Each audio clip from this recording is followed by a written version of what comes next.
今天终于吃到一家可以给10分的店铺了，能把关东煮做到这种程度，真的太少见了。我这次是真的不会再去吃便利店的关东煮了，那个真的太假了。这家店是藏在浅草的一个巷子里，虽然说是藏，但这个装修还是很高调的，感觉已经听到了金钱消失的声音。进门还有个地方专门是锁伞的，非常浮夸。来，走吧。そうですね。はい、もちろんです。はい。虽然说只是来吃一个关东煮，但这个店把我整得像个明星一样，非常好。他家是有菜单的，但其实你可以看到锅里想吃什么就点什么。我们把锅里的每一样都点了一份，我坐在这个地方都能闻到汤的香味儿。不过先上了2份小的关东煮，就是用他那个神汤煮的锅，一份豆腐牛筋锅，一份番茄牛肉锅。小番茄的清香已经和肉汁混合在了一起，温暖的组合。哇，豆腐锅也差不多煮开了。说回刚才的豆腐锅，它是那种已经煮软的牛筋，然后店员会帮你配一个生蛋黄，可以用来蘸，也可以用来煮。我们今天就煮吧，不浪费每一滴蛋黄，毕竟这样煮出来的汤会更鲜美。豆腐上面再盛一点蛋花，真的绝了，姐妹们。然后接下来这个菜真的是我这几个月以来的全场最佳，它叫奶香牛舌，旁边会配一个小面包用来蘸汤吃。这个汤是用关东煮的汤和奶油一块煮的，然后牛舌刚好煮到马上就要烂掉的那个临界点，入口还化不了，但是你的舌头轻轻一用力，它就摊开了，哇，太美妙了。然后这个单品是这家店最贵的一道菜，我们点了3份，非常值。然后终于到我们的关东煮了，师傅在盛好汤之后会递给你2个带黄芥末的专用盘子，这个还只是我们的第1盆关东煮。哇，这全是我的孩子们呀！先来尝尝这个麸，它是小麦粉做的，口感很细腻，也特别的软。接下来这个是福袋，外面是一层豆腐，但里面是什么还真不知道。这个里面是一坨鸡肉跟粉条，不愧是老汤，特别的浓郁。然后这个是一个鱼糕，里面有那种脆脆的小颗粒，问了一下师傅才知道是鱼的提取物。然后是鹌鹑蛋，这个蘸一点黄芥末是真的好吃。终于到一个荤的了，这个里面包的是一整个烧麦，然后是一只完整的小章鱼，还有点可爱。然后跟你们隆重介绍这个鱼丸，这可是货真价实的鱼丸，直接用鱼肉捏成的团子，口感很 Q 弹，鱼肉的味道还特别浓。来口粉条冲淡一下那个味儿。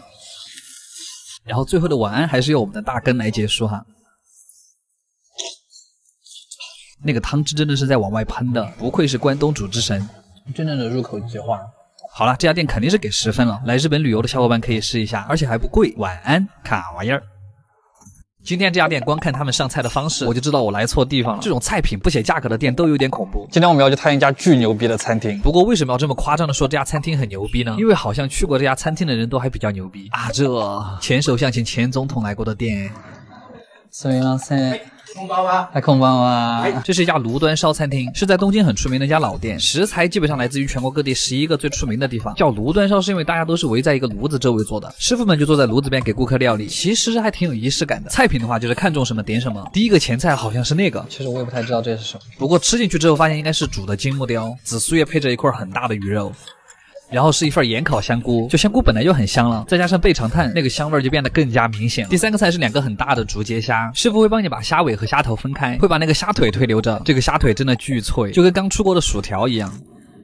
然后终于到了我最爱的菜，哎，挤上一点柠檬更清爽，最喜欢的青椒。然后是今天的石烧北极贝，壳里面满满的一大块肉，感觉这一个贝就塞满了整个嘴巴，大满足。然后这个菜我一直以为它是一个烤豆腐或者是什么假肉之类的，结果里面塞的全是蟹肉泥跟虾肉泥，搭配着生姜一块吃，非常闷骚。这片烤平估计显得格外的寂寥，一口全干了。最后再来一串烧鸟串，就准备进入我们的主菜环节了。这个葱还挺甜的。第一个主菜是厚切牛舌，哎，我的爱，还是那句老话，外面烤的焦焦的，里面带一点血的那个状态，就是牛舌最好吃的状态，自己烤就很难烤成这个样子。我去报个烧烤班好了。然后是一个和牛串加一个小洋葱，你们知道吗？这个时代不能没有和牛，就跟不能没有莫文蔚的歌一样。蘸了刚才那个酱料之后，再在上面涂一点新鲜的山葵，山葵是一点都不辣的哈。接着就是我们今天最贵的一道菜，盐烤金棘鱼。这个是在日本很珍贵的一种深海鱼，因为深海鱼嘛脂肪很多，所以烤出来那个味道就很香，就是看起来心情不太好的样子。表皮烤的已经很焦脆了，但里面的肉还是保持着一个很多汁水的状态。对了，师傅是可以帮你把鱼刺挑走的，我真的太需要这种服务了，体验感大增，特别过瘾。最后的甜品又是我们熟悉的哈密瓜，这是高档餐厅的必备吗？可能这些人并不知道哈密瓜在我们那儿有多便宜吧，不过水确实挺多，金钱的味道。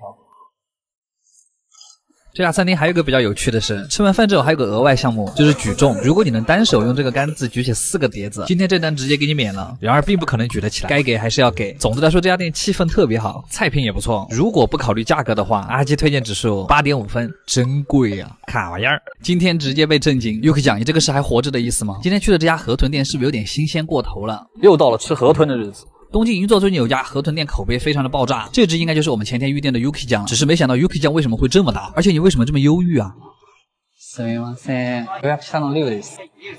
我们本来是想预定包间的，但后来为了更清楚的看到 Yuki 酱，最后还是选择了吧台。然后因为已经预定了套餐，所以这次我们就不用看菜单了。桌上有写一些河豚奇怪的吃法，然后就是今天的第一个前菜，河豚鱼皮。河豚皮应该是河豚身上最 Q 弹的一个地方，红色的那个东西叫做红叶，甜辣味道的胡萝卜丝儿，这道菜吃起来就像在嗦面一样。但河豚皮和那个恰到好处的酱汁真的是神仙搭配。第二个菜是一道大前菜，河豚刺身。虽然说它是前菜，但它一直是我在河豚料理里面最喜欢的一个部分，这样吃才能感受到 Yuki 酱的味道。吃法的话还是老吃法比较香啊，不过你不按这样吃的话也没关系啊，用河豚肉卷一点鱼皮，再把葱和红叶卷进来，柠檬的话可以挤也可以不挤，我是喜欢来一点点，最后再蘸一丢丢这个臭橙醋，这个醋也是这道菜的精华，它的味道刚好可以衬托出河豚肉的鲜美，蘸太多的话就会盖住它，日料中的一股清流，特别好。第三个菜叫盐烤白子，白子你们懂的吧？就是河豚装那个的地方，挤上一点柠檬就可以直接吃了。我也不知道该怎么形容它这个味道，就是烤胆固醇的味道，里面的东西像豆腐一样，吃香的但也很稠。然后还有一道姊妹菜叫天妇罗白子，这个我觉得最好是撒一点点盐，吃起来真的是炸鲜奶本奶了，口感几乎一模一样，不过它就是咸口的炸鲜奶。下一道菜是油炸 Yuki， 这个我觉得直接啃就行了，切下来的肉还是一大块一大块的，有点过瘾，吃个刺身轻轻油腻。接下来就是我们今天的主菜了，河豚小火锅。但是为什么这么好的肉不拿来做刺身啊？总之把肉和菜全部丢进去就可以了。不过河豚肉不能煮太久，因为那个肉很容易就煮没味了。但不得不说那个味道是真的巨鲜，就是这样煮出来的河豚，就算你不去蘸那个酱料，也会有一股淡淡的柚子味，就贼高级那个味道。这回就是刚才还在跳动的 Yuki 酱。不管肉里还是锅里都是没什么油的，就是两个字鲜嫩，特别好吃。然后就连蔬菜都会染上河豚那个味道，所以最后煮出来的那锅汤也是精华。用它最后直接煮了一锅小米粥，服务员还会给你发这种海苔，用它卷着饭吃也是神仙味道。哇，真的谢谢你 Yuki 酱，给我带来了这么美好的体验。最后的甜品是一个夹心冰淇淋。就整体下来还是感觉特别的满足，因为菜品实在是太多了。阿基推荐指数9.5分，卡玩意儿。我操！今天这家店真的太实诚了，掐指一算又有3天没吃饭了，特别给力。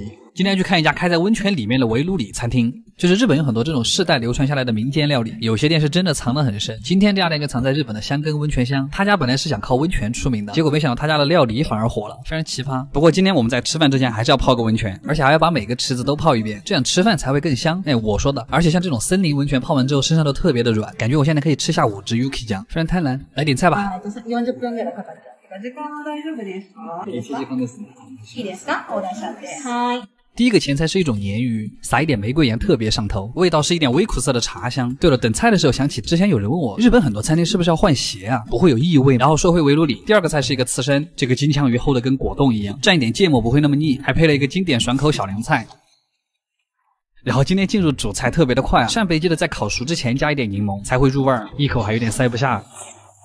但这个千叶台其实是我里面最喜欢的，虽然它其实就是烤千叶豆腐，但好像还是有点不一样。它需要把那个秘制的肉酱涂在豆腐上面，就是咸甜口味的味增泥，涂完之后就是这个样子。你别说，还真有点好吃。然后之后就是这个盐烤不知道什么鱼，只知道是一种刺儿比较少的淡水鱼。你不要看它个头很小，其实里面肉还是有点多的，肉质还有点像秋刀鱼。然后是一道非常硬的菜，和牛串烧啊，看到小洋葱我就放心了。这种小洋葱没有很强烈的葱的味道，而是非常甘甜的那种感觉，特别配和牛。然后是烤山地鸡，这2串我感觉我可以吃到明年。3家店的分量都特别给力。